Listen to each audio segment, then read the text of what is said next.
Another edition of the Gilpin Saga and years of range cattle damage on public lands. We're looking down on a fenced section of Gilpin Creek at number 3 Highway, where some years ago public concerns resulted in some fencing of Gilpin Creek to exclude cattle. An excluding fence on each side of the treed area narrows into an untreed area. This year, cattle who don't normally graze the general area until mid-September to the end of November entered and trampled the area, including an area that had been replanted with saplings. An early season fire did some damage to the plants, and many are now destroyed by trampling cows.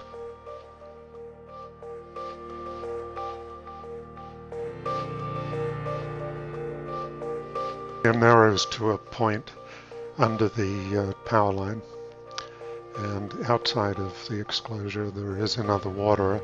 Doesn't look like it has any water in it, in which case cattle using this area will be using it and damaging the creek.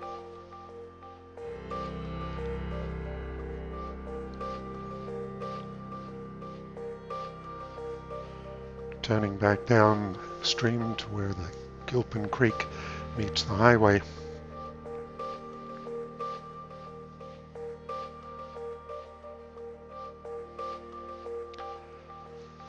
Just outside of the protected area, we can see a waterer near the highway and a multitude of tracks, cattle tracks,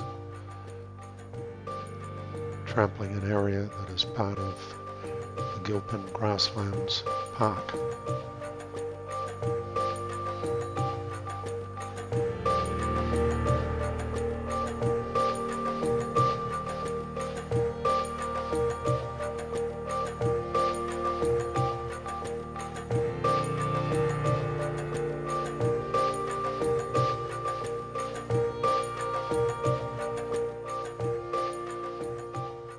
We lightened the exposure here to show the area where the cows are settled under the trees in the shade, both inside and outside of the protected area.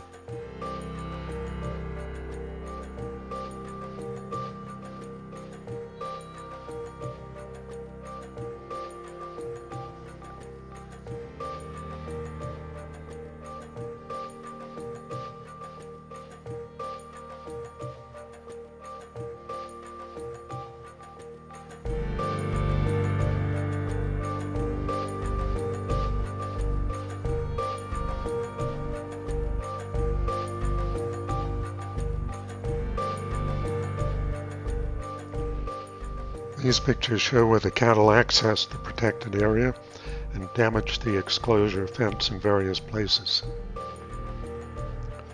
The protected area is now cow trampled, cow shit through the creek, and all of this on public land, now designated as the Gilpin Grasslands Provincial Park.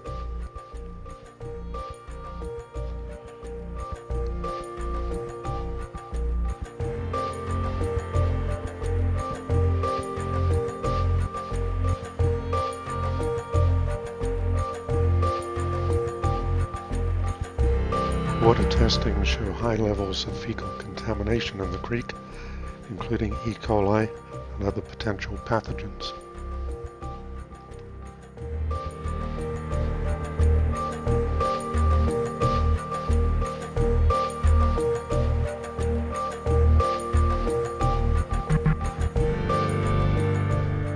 Elsewhere in the pasture, 3 kilometers up Gilpin Road, a waterer, stagnant and full of mosquito larvae, is not used by cows who prefer access to cleaner water.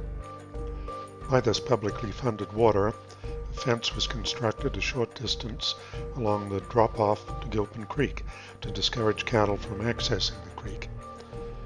These poorly constructed non-wildlife friendly fences have received public criticism, and perhaps in response to that criticism, vinyl flags have been attached to the top wire to make the fence more visible to wildlife.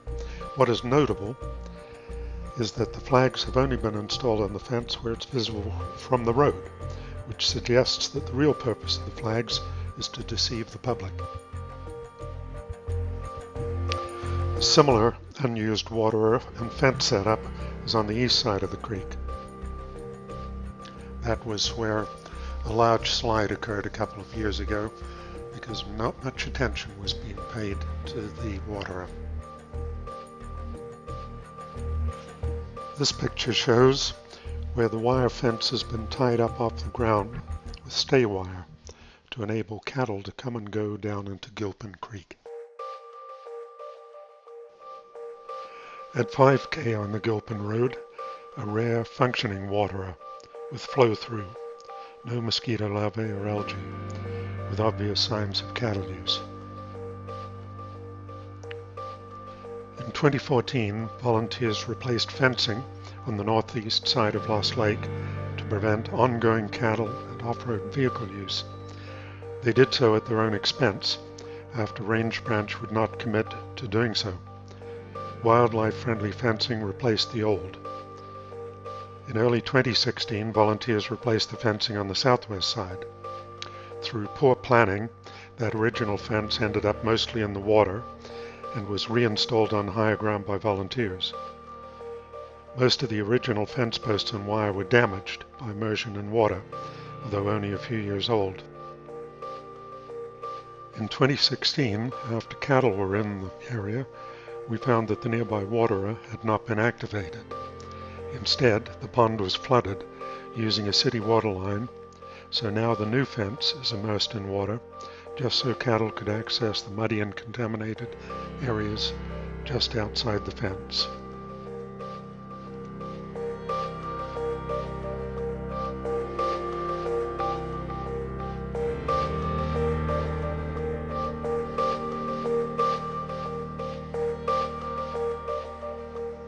The unused water is shown in the top right, just uphill from the pond.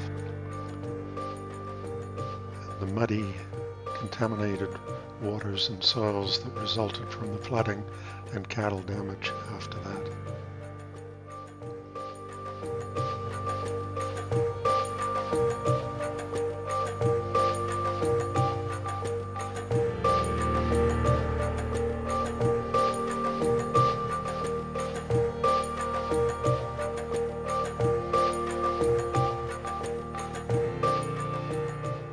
The only good news in the Gilpin Grasslands in 2016 is that the wildlife-friendly fence constructed by volunteers at their own expense on a 6-acre portion of Nature Trust land remained free of cattle and off-roaders in 2016, and the beneficial results show.